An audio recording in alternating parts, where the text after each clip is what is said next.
సొంతింటి కల నిజం చేసుకోవాలనుకునే వాళ్ళకి సువర్ణావకాశం. ఈసీఐఎల్ క్రాస్ రోడ్ పక్కనే. రిజిస్ట్రేషన్ కోసం వెంటనే కాల్ చేయండి. శుభప్రదం ప్రాజెక్ట్. క్యూబ్ టీవీ వీక్షిస్తున్నటువంటి ప్రేక్షక దేవుళ్ళకి నా యొక్క హృదయపూర్వక నమస్సుమాంజలు. నేను మీ doctor D Balakrishnan, Ayurveda Vaidyaratna, Shri Kaushik Ayurveda multi therapy hospital, Dilsukh Nagar, Hyderabad నుండి మాట్లాడుతున్నాను. చాలామంది చాలా రకాల వ్యాధులతో బాధపడుతున్నారు.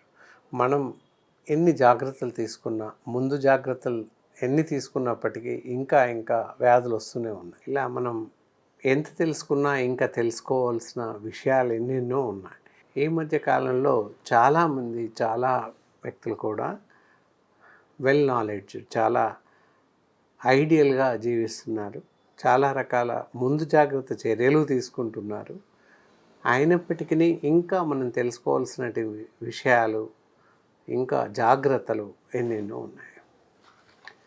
సరే, అసలు విషయానికి వచ్చేద్దాం.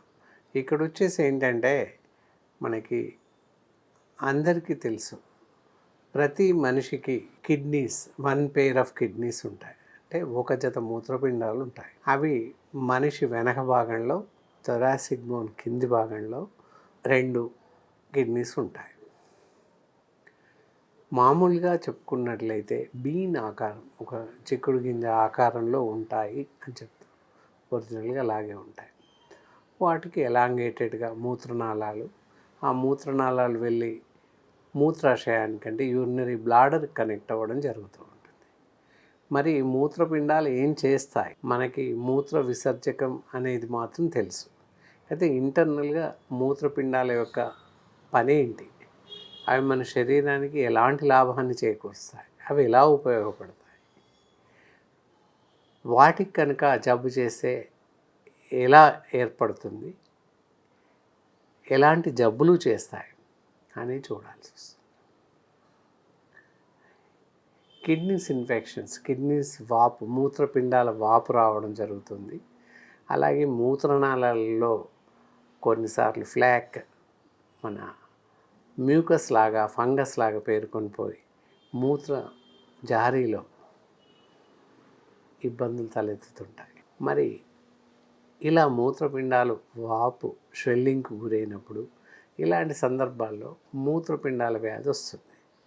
మరి ఎలా వస్తుంది, ఎందువల్ల వస్తుంది, రావడానికి గల కారణాలు ఏంటి, వాటి లక్షణాలు ఏంటి, ఎలా ఉంటాయి తెలుసుకోవాలి.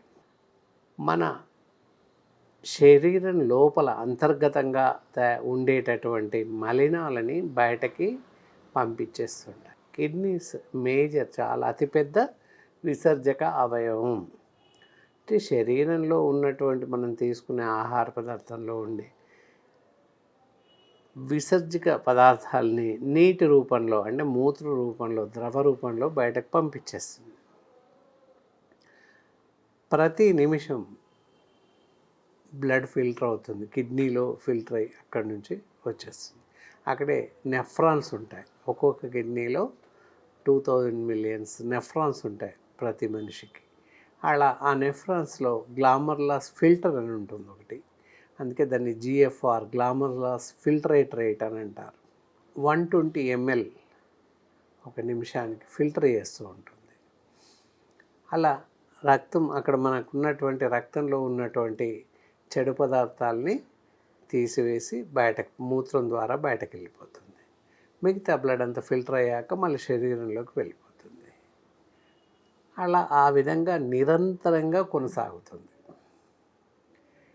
ఈ విసర్జిత పదార్థం నెఫ్రాన్స్ కరెక్ట్గా ఫిల్టర్ చేయలేకపోతే, సరిగా పనిచేయలేకపోతే, అలాంటప్పుడు నెఫ్రైటిస్ డిసీజ్ అని చెప్పేసి అంటాం. అంటే మూత్రపిండాలు వాపు రావడం, మూత్రనాళాల్లో ఇన్ఫెక్షన్స్ రావడం, దాన్ని UTI infections, urinary tract infection అని చెప్పేసి అంటాం. ట్రాక్ అంటే దారి, మూత్రపిండాల నుంచి బ్లాడర్కి వెళ్తున్నటువంటి మూత్రనాళాలనే ట్రాక్ అని అంటాం. ఆ ట్రాక్లో ఎక్కడైనా ఇన్ఫెక్షన్స్ రావచ్చు. దానివల్ల urine freeness, maturation of urine passes సరిగా జరగదు, మలినాలు సరిగా ఫిల్టర్ కాలేకపోతాయి. ఎందువల్ల అలా సంభవిస్తుంది అంటే, యూరిన్లో కొన్ని రకాల మినరల్స్, సబ్ మినరల్స్ అవి పేరుకుపోతుంటాయి. ఎలా చూసినట్టే ఎలా ఉంటాయి అంటే ఆల్బమిన్ లేదా ప్రోటీన్ అంటారు, ఆ ప్రోటీన్ పేరుకుపోవడం, అలాగే పస్ సెల్స్ చీము కణాలు పేరుకుపోవడం, బ్యాక్టీరియా ఫామ్ అవ్వడం లేదా పారాసైట్స్ ఇలాంటివి ఫామ్ అవ్వడం సంభవిస్తాయి. యూరిన్లో పేరుకుపోతుంటాయి ఇలా మలినాలు. అలా పేరుకుపోయి సరిగా ఫిల్టర్ చేయలేని పరిస్థితుల్లో శరీరం అంతా మలినాలతో నిండిపోతుంది. ఎర్లీ స్టేజెస్ ఎప్పుడైతే ఆల్బమిన్ ఉంటుంది, కీటోన్ బాడీస్ ఉంటాయి, క్రియాటినిన్ పెరుగుతుంది, యూరియా ఇలాంటివి సంభవించినప్పుడు కాళ్ళు వాపులుగా వస్తాయి. మనం చూడాల్సిన లక్షణాలు చూసినట్లయితే మూత్రపిండాల వ్యాధి అని చెప్పడానికి నిదర్శనం ఏంటంటే ముఖం శరీరం అంతా ఉబ్బరించినట్టుగా ఉబ్బిపోయినట్టు కనిపిస్తుంది.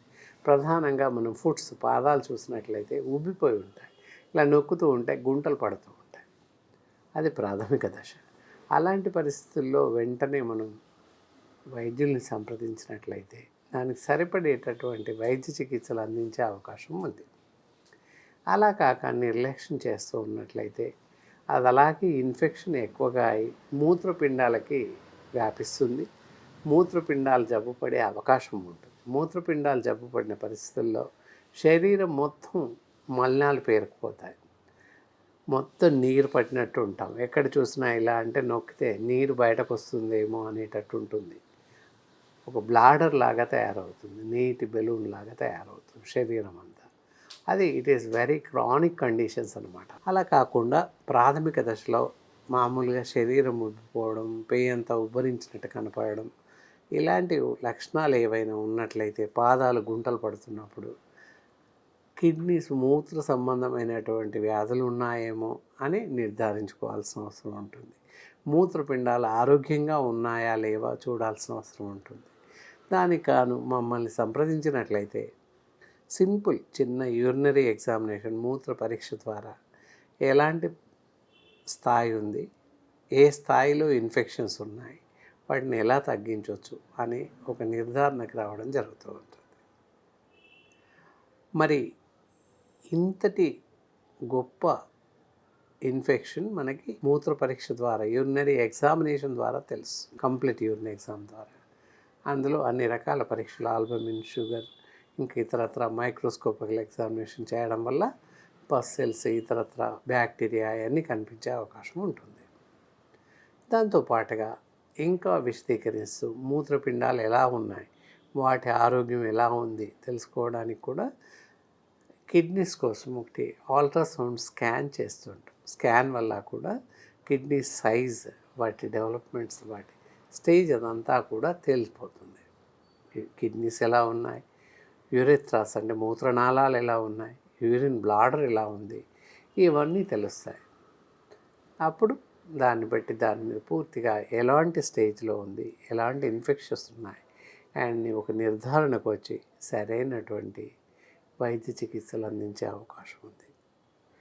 ఎప్పుడైతే మూత్రదోషం, మూత్రపిండాలు అనగానే కిడ్నీలో స్టోన్ అని అందరూ అనుకుంటారు, కానీ ఎంత మాత్రం కాదు, మూత్రాశయ వ్యాధులు, మూత్రపిండాల వ్యాధులు అని చెప్పడానికి అవకాశం.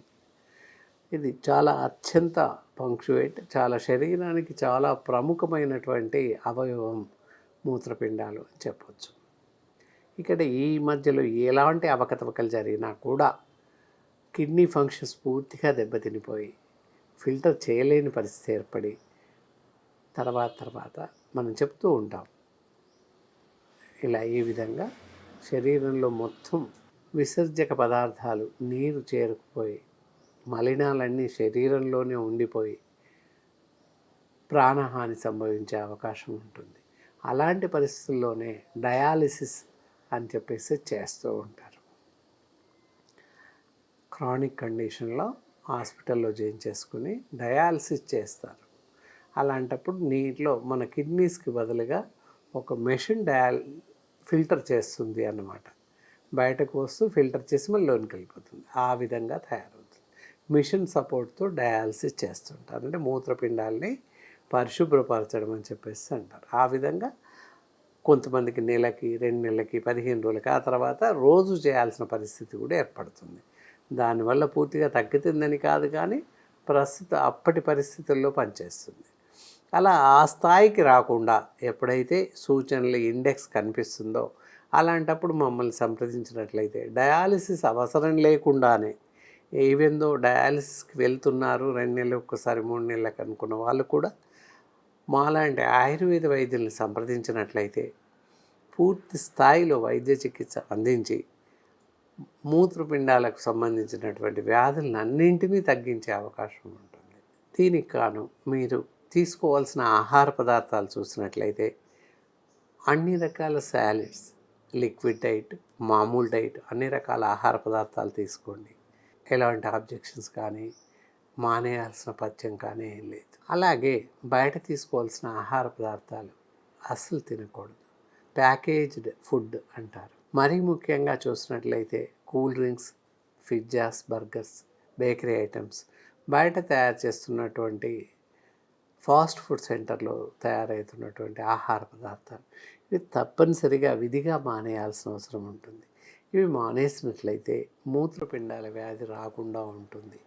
అంతేకాకుండా ప్రతి మనిషి ఉదయం నుంచి రాత్రి వరకు 3 నుంచి 4 లీటర్ల నీళ్లు తాగుతూ ఉండండి. ఏ జబ్బు లేకపోయినప్పటికీ నీటిని తాగుతూ ఉండాలి. గంటకు 1 గ్లాస్ చొప్పున తాగినట్లయితే నైట్ వరకు దాదాపుగా 3 to 4 లీటర్స్ అవుతుంటాయి. అలా ఆ విధంగా చేస్తుంటే మూత్రపిండాల వ్యాధులు అసలు మీ దరిదాపుల్లోకే రావని చెప్పొచ్చు. ఇలా ఎలాంటి ఇన్ఫెక్షన్స్, ఎలాంటి జబ్బులు ఉన్నా మమ్మల్ని సంప్రదించండి. ఈ కార్యక్రమం మీకు పూర్తిగా నచ్చిందని అనుకుంటున్నాను. కనుక ఇంకా ఏవైనా సలహాలు, సూచనలు ఉన్నట్లయితే మాతో స్వయంగా ఫోన్లో సంప్రదించవచ్చు. మా ఫోన్ నెంబర్ స్క్రీన్ పైన స్క్రోల్ అవుతూనే ఉంటుంది. మీకు అవసరమైన అన్ని వేళల్లో మీకు అందుబాటులో ఉంటానని తెలుపుతూ సెలవు తీసుకుంటాం.